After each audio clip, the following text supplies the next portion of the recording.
What's up everyone and welcome back to the MMA Zone. Today, let's get started with Charles Oliveira breaks silence on Colby Covington fight. Not long ago, Colby Covington reported he'd be interested in welcoming Charles Oliveira to the welterweight division after Do Bronx said he might make the jump to 170. Well, that news got back to the legendary lightweight, and not surprisingly, Oliveira sounds interested. Following Oliveira's loss to Arman Tsarukyan at UFC 300, the Brazilian star revealed he might move up to welterweight. As noted, that apparently piqued Covington's interest, so Oliveira was asked to comment on the situation while speaking with AG Fight.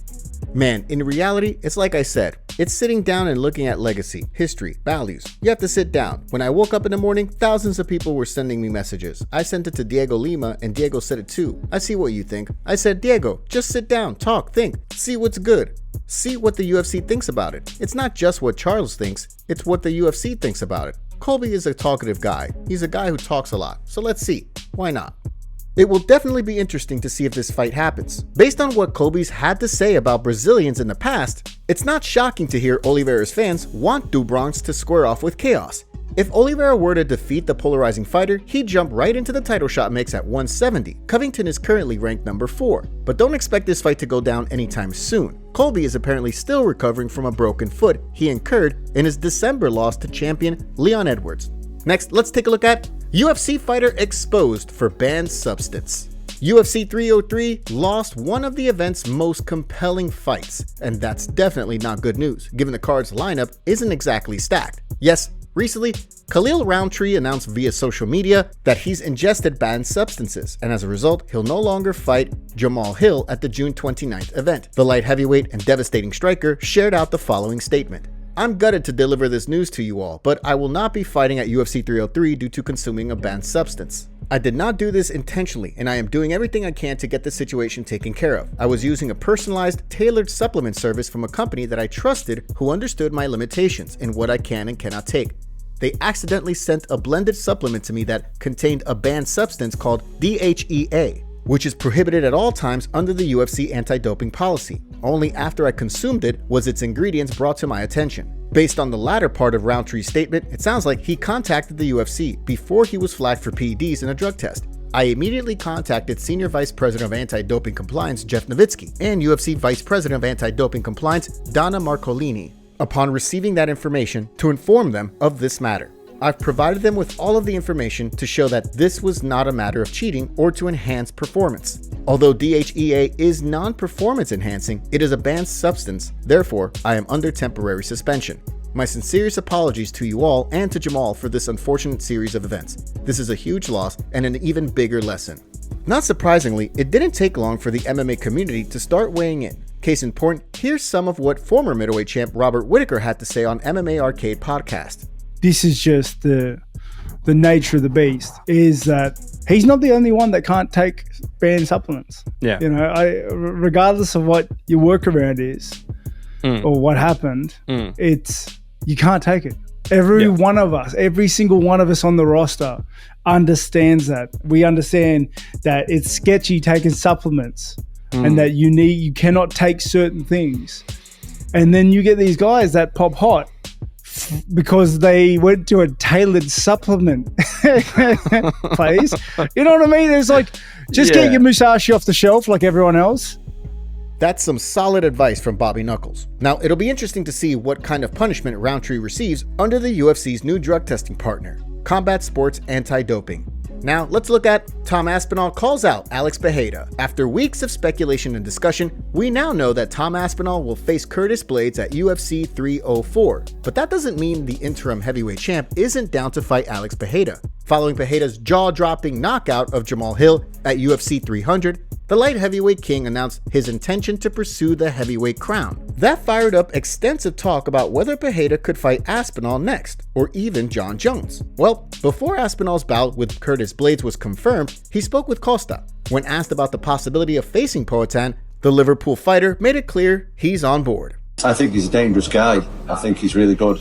He's a world champion in his own right, and he for sure has a big chance of beating me. I think it's really good fight that can be made whenever they want to make it. I know that Alex is probably up for it. I'm up for it. So whenever the UFC want it. There you have it. Now, given that the UFC boss man, Dana White, has repeatedly said the promotion's moving forward with Jones versus Stipe Miocic, it seems unlikely that we'll see Pereira jumping up to heavyweight anytime soon. But you never know. If Aspinall beats Blades and Jones gets by Stipe and Bones retired, could the UFC look at having Pereira challenging for the heavyweight title, since Aspinall versus Jones wouldn't be an option? Up next, Conor McGregor talks about heavyweight division. The biggest fight this weekend was unquestionably the boxing match between Tyson Fury and Alexander Usyk, which saw Usyk unify the heavyweight titles for the first time in over 20 years. The renowned fighter nearly sent Fury's consciousness to Mars and back in round 9. But to the Gypsy King's credit, he managed to recover and made it to the final bell, before learning he had lost by a split decision. Well, Conor McGregor was one of many MMA stars who tuned in to watch the massive fight, and afterward, the UFC star was quick to praise Usyk for his performance. In addition, McGregor proceeded to play matchmaker for boxing's biggest title. A man hiding. What next? Incredible. He has beat both soundly. Whatever moves towards Tyson AJ, I am for. If Fury wishes to go for a second try at the wheel, AJ had 2 attempts, so why not? Tall ask, not impossible also. If not, AJ Usyk third, last hurrah. And then win, lose, or draw, go Tyson AJ. And congrats and thank you Turki Al-Sheikh and all involved in this era of heavyweight fighting for getting all of this done. What a time to be alive. Thank you to the fighting. It was God's and to God. If you missed the fight, that's unfortunate for you. That also means you may not know that Fury said he plans to activate his rematch clause. So one would think, and or hope, we'll see the rematch later this year. But as McGregor alluded to, it'll be interesting to see how Anthony Joshua fits into the championship mix moving forward as well. Now, let's take a look at Justin Gaethje talks about his wrestling. If you're new to MMA, or you're just a casual fan, you may not know that before Justin Gaethje established himself as one of the most dangerous and entertaining fighters in the galaxy, he was an accomplished wrestler, as in an NCAA Division I All-American wrestler. But during Gaethje's storied MMA career, the highlight has rarely turned to his wrestling. Instead, Gaethje's path to MMA superstardom has come courtesy of his vicious leg kicks, booming hooks, and yes, his very aggressive style. Due to Gaethje's approach and because the Colorado fighter has absorbed innumerable strikes, concerns have been raised about his long-term health. That has also prompted talk about whether Gaethje should look to his wrestling more.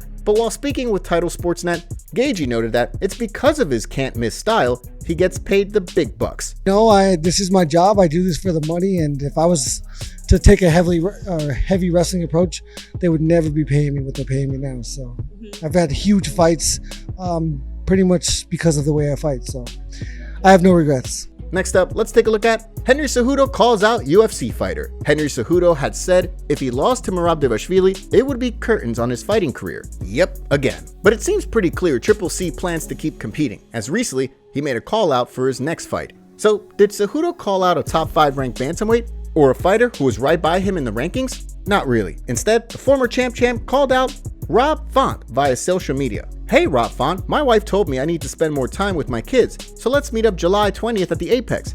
Don't even worry about getting me a Father's Day gift. The beating I'm gonna give you will be good enough. Sign the contract, ho. Chances are there are some fans who would like to see that scrap, but some of the immediate reaction online, well, wasn't exactly favorable.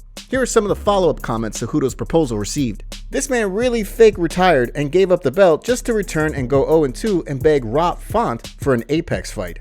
No way you're calling for an Apex fight, bro. What happened? From double champ to calling out a guy 1-4 in his last 5 to fight in the Apex. And at least one fan doesn't think a fight with Font would end well for Cejudo.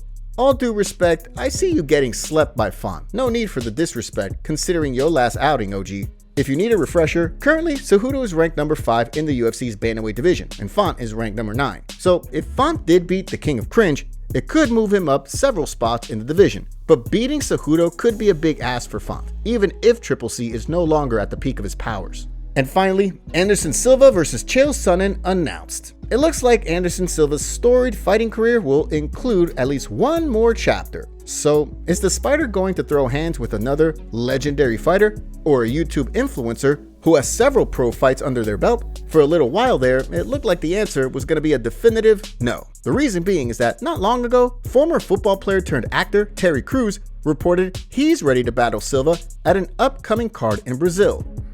All right, Anderson Silva. I've been training. I'm ready. June 15th. I'll see you at Fight Night in Brazil, y'all. June 15th. Let's go. Anderson Silva, me, you. Let's make it happen. What? Terry Crews here. Brazil. And in a follow-up post from Silva, the former UFC champ seemingly confirmed that a fight with Crews was a go. All right. Terry Crews, June 15. I'm waiting for you.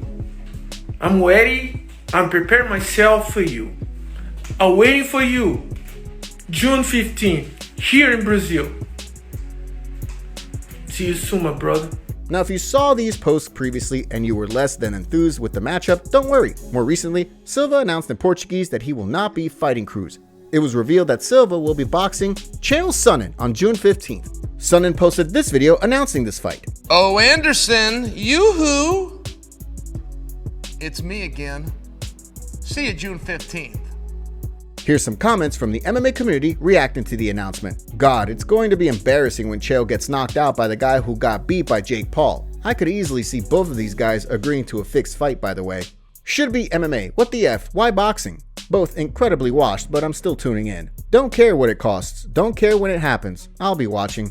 These are two veterans making the money they deserve by putting on a For the People trilogy fight. Don't stream this. Make sure they both have a happy retirement. Let us know what you guys think of this fight down in the comments section below. The MMA community goes off on Khabib after he posted a tweet telling fans to put money in an investment company. Fans are going off alleging that this is another scam that Khabib is promoting. Given his history in the past, here's what fans had to say. Brother's still promoting scams. The rumors are true. You would come back to the octagon, but the rise of Topuria has you afraid of returning. Khabib promoting scams again, but ring girls is where he draws the line. This boy ran out of money. Hashtag haram. I know the guy who is $3+ million in tax debt isn't posting about investing. LMAO, bro got exposed for tax evasion and now promotes scam again.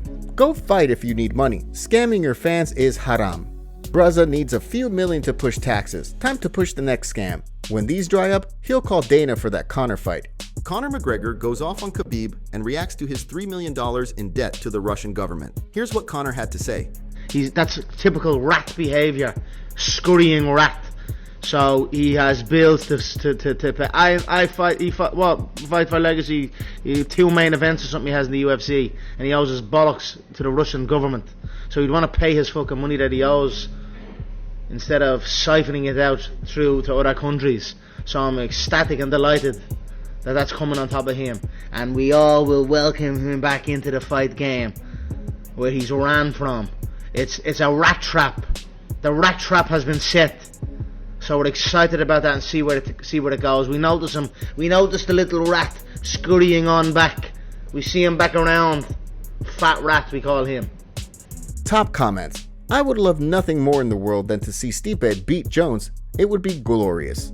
Jones responding to fans at 2:56 a.m. Interesting. Bones is winding down his fighting career? The man has fought twice in how many years? Don't ride off into the sunset, John. Just go away. Somebody needs to stop Anthony Smith from smoking crack before going on camera.